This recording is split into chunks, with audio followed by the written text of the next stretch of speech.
Hi, welcome back to Hit or Glitch Under the Hood. I'm Daniel. Scott. I'm Alexander.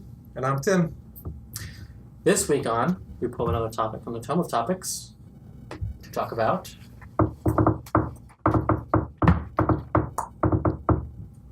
how do you use exhaustion? Well, we had a really great use of it in our last the Tal'Darai game.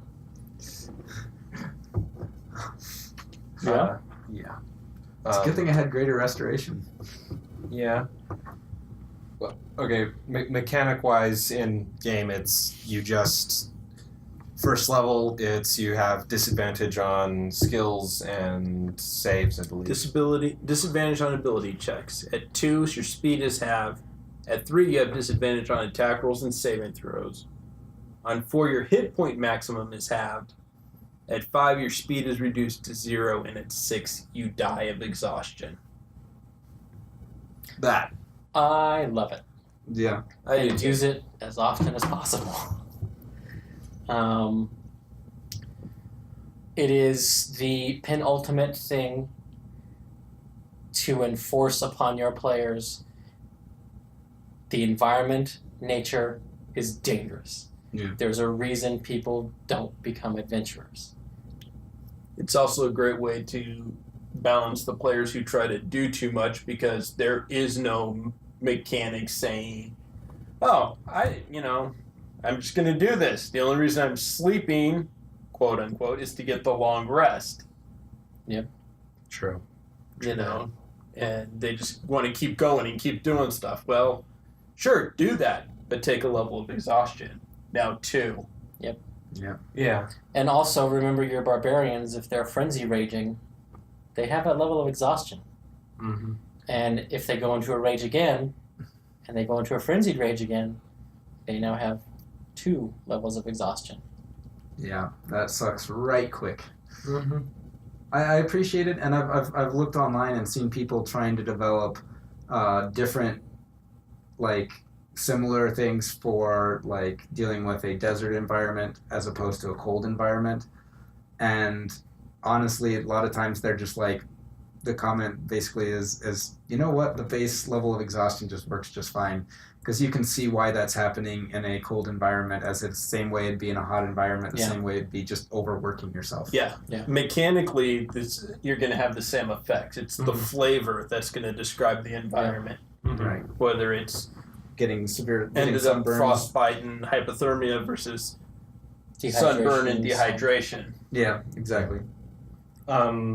Actually had for my Monday game that I'm running, all my players got captured and imprisoned in basically a gladiatorial arena, but the overlord, whatever, wanted to break them down mentally, and so he didn't allow them to get a full rest.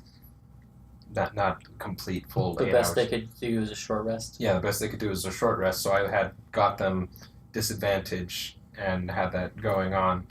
And then they finally escaped somehow. They were very lucky at getting out.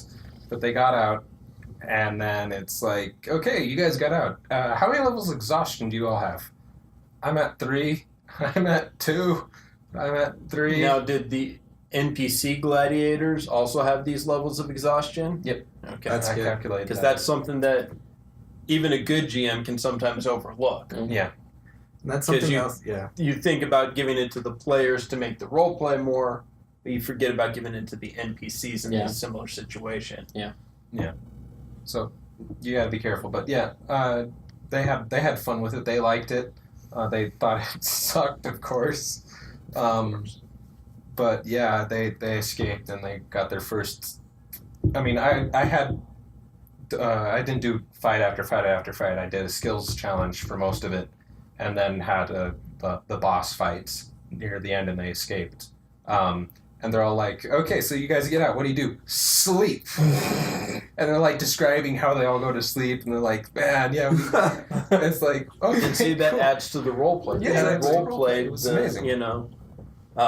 Although I will say this for exhaustion, if you've been watching the D&D Beyond YouTube videos about the upcoming stuff in Xanathars, the Warlock is getting an invocation where during the long rest they can do the 8 hours of just light activity and they never have to sleep and they get the benefits.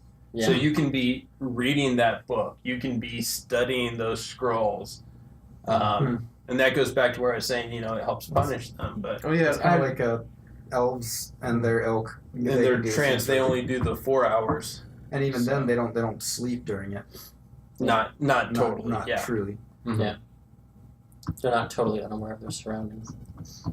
But it still has to be like 4 hours of trance and then another 4 hours of light activity. Mm-hmm. Right. Whereas this warlock can just do 8 hours of light activity. Yeah. So that's one for you GMs and DMs to watch out for. Yeah, I'm trying to think of any time that I've used exhaustion in an odd way or given it.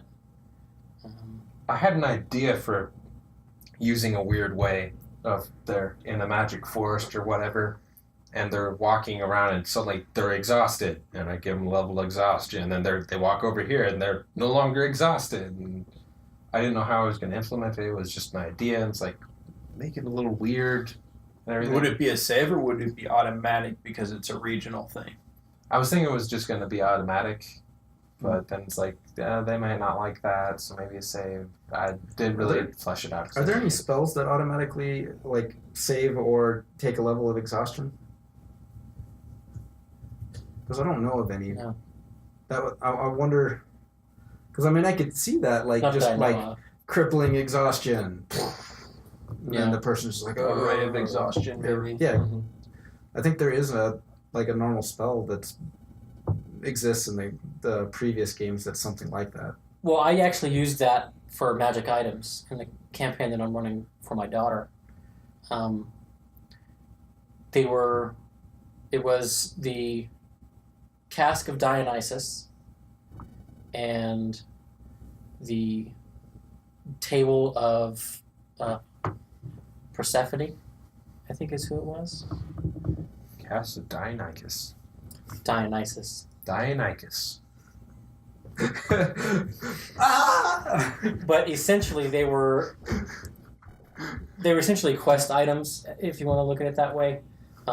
They were huge. I mean, it's a dining table. It was a feast table, like sits like 12 people or whatever. And Prepares Heroes Feast? no, Oh. it just created food. No, okay. And you had to have metal dishes on the table for the food to appear in. But it generated the food. And it required attunement. And if you were attuned to it, you could use the magic to call forth the feast. And people could eat. So you could easily, like, summon 100 pounds of food on this table. And you had to check a constitution check to save versus exhaustion. Oh yeah. And you could continue to do this and keep creating the feast. But every time you had to check against exhaustion. But if you had a level of exhaustion and you failed the check, you died. Oh, wow. Just one level? Yeah. You just went straight to 6? Wow. And the reason basically behind this thought was you are taking power from the underworld because it's Persephone, so she spends half the year in the underworld. Right. So Now, you were drawing on that power to create the food, so your soul would be taken. Did the save get harder with each No. one? No. No. Okay. Was it a high save or? 15, I think. Okay, not bad. So not super high. It was enough that you go, I'll check.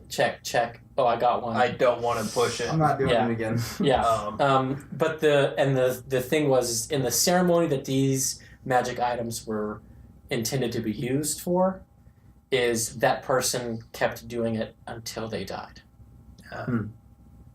Like that was the dark side of the ritual, is this magic item provides food for an entire town, but it At the costs them cost life. of one of the people in the town. And the Cask of Dionysus basically was that, but for wine. Okay. and it was like a 40-gallon cask or something. It was a huge cask. Well, with a cask of that size, you wouldn't need to do it again and again and again because, I mean, If you're serving hundreds sure, of people. hundreds, but I mean, obviously you don't drink as much as some people. Which is Well, by the time the people actually get up, okay, I filled my thing, and everybody goes up. By the time they've done that, you've been sitting there for 15, 20 minutes. well, that's still not enough to get rid of the level of I exhaustion. just realized what I'm Yep. saying. And another thing that you can do, speaking of drinking, if you guys got players like me, they're eventually, and probably more often than not, going to play people who drink a lot in the bars, who take the tavern brawler feat so that they can go and do the drinks and get in the bar fights and have that kind of downtime. And, well, you drink too much, guess what? You're going to wake up with a level of exhaustion. It's called a hangover. Yeah. Yeah. So some of us have experienced that more than others. Yeah, I'd never really thought about that. Well, anytime you're doing something that takes most of, if not all of the night, you should be checking. And Well, or I just mean, automatically- if you drink a lot, yeah, it doesn't matter if you get that full rest. yeah, Yeah. because You you've know. got, And it anyone becomes who has really drank a hydrated. lot knows this. Yeah. So we had a poison and petrification episode. You should check that out. In that vein, and sort of going back to that, would the requirement for getting your level of exhaustion in your hangover example be you fail a constitution check to become poisoned against the alcohol? And if you fail that check, then you automatically get the exhaustion, or do you make it a separate check, or just in a random thing? I think you make it, if you fail when you're drinking to be poisoned, you get it. But I also think, and this is strictly on a roleplay basis, even though this is a mechanics, if they're drinking enough over that night, you make them make an additional check, and make it 5 per drink that they've had, or 8 plus 2 per drink that they've had. Yeah. To see if they're hungover the next morning. Yeah. So you have 10 drinks. Can add up pretty quick. Even if it's just 1 and you're adding 8, that's an 18 con check to not have that, But yeah, so I like either resisting exhaustion or getting levels of exhaustion for super high magic items. Mm-hmm. If you're looking for a resource to drain for the use of something, consider exhaustion levels as that resource. It doesn't necessarily diminish their combat ability, so they would still have their hit Until you points. get to about 3. Well, and another thing you can do, totally off the con saves and stuff, say you want to play a horror-themed or a Ravenloft or something, a gloomy area, an area of depression, have them make will saves or get exhaustion because of mental tiredness. Yeah. Yeah. That's definitely a legitimate thing. Or even if the story calls for it and there's something very emotional happening for that, have them make a check because, life takes its toll. Yeah. I can definitely vouch for that. Or just, really just any real high stress environment, whatever that be. Yeah. So if they're a workaholic or their character, if their character's a workaholic or if their character is doing stuff they've never done before and, emotionally, physically, mentally dealing with difficult charisma, situations. wisdom saves. Exhaustion if doesn't any have of to be them- physical. If any of them take some time working in a restaurant, they should definitely be making those checks. or working in a So sales. all you characters who start out with the maid, the bar wench type background, start the game with a level of exhaustion. It's like you take your first night as an adventurer and then you're like, wow, this is so much easier than what I did before. And anyone who's worked in food service can vouch for that. Yes. Or a lot of people who've done Or any customer service, retail, anything. like farming situations where they've got, you know, the animals they take care of. They're up at 5 a.m. before the sun gets up, Yep. and they work until the sun goes down. I mean, yeah. Yeah. It's not as maybe not as mentally, except for situations like a Dust Bowl or something like that. Well, but that goes back to the physical physically, exhaustion, yeah, oh gosh. you know, working all day. Mm-hmm. All right, guys. Questions, comments, concerns? Put them down in the comments section. If you have a topic you want us to cover, put it in the comments, and we'll put it in our table of topics. Until next time. Bye.